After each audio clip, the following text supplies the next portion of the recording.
Apektado karon ang mga taong dunay sakit nga lupus sanglit ginahord sa ubang tao ang tambal silang sakit sa pagtuo nga makahatag kinog proteksyon kanila batok COVID-19. Ani ang report ni Sheila Vergara Rubio. Wala pa may nadiskubrehang konkretong tambal batok COVID-19 apan usa sa ginahatag sa mga pasyente nga nakatabang kuno mao ang hydroxychloroquine. Apan unsa ba ang hydroxychloroquine? Kani siya ang hydroxychloroquine, mao ni siya karaan nga tambal gyud sa malaria. Dili ni siya bag-ong tambal. Nana ni siya mga 1940s na ni siya. Para gini siya sa mainly sa malaria pero ginagamit po ni siya sa arthritis. Karon bahin sa COVID-19 nakita man gud ning epektibo ni sa karaan pa nga coronavirus katong gitawag nato nga SARS.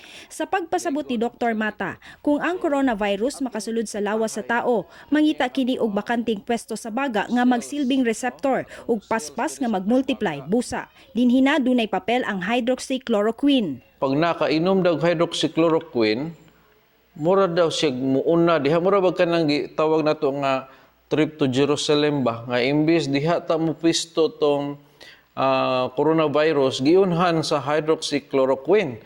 So paglanding ana wala na siya receptor kay giunhan lagi aning hydroxychloroquine. Ang maong tambal usa sa mga maintenance sa mga dunay sakit nga lupus. Problemado ang pasyente nga si Tarhata May Aquino kinsa dunay lupus, sanglit wala na stock sa ilang tambal. Daghang tao kuno ang namalit karon sa mong tambal sa pagtuo nga makaprotekta kini batok COVID-19. So mao na siya karon ang among problema kung pananglitan wala na jud may mapalit na tambal, posibleng manggawas ang simptomas sa lupus o pwedeng ikadelikado sa among kinabuhi.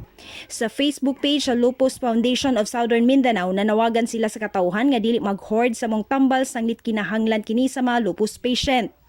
Matod di Dr. Mata, ang tao nga wala na kinahanglan mo inom og hydroxychloroquine apan mo inom niini posibleng makasinati og side effects. Kung di ka kabalo sa dosage, basig ma-overdose ka, ang mga basic side effect niya is pwede mo labad imong ulo, mahimo kang kasukaon, kung sakit imong tiyan, kalibangaon ka o pwede pod nga malagas imong buhok. Hulaton na lang kuno ang resulta sa pagtuon sa WHO kung mamahimo bang gamiton nga prevention sa COVID-19 ang maong tambal. Ako si Sheila Vergara Rubio para sa One Mindanao.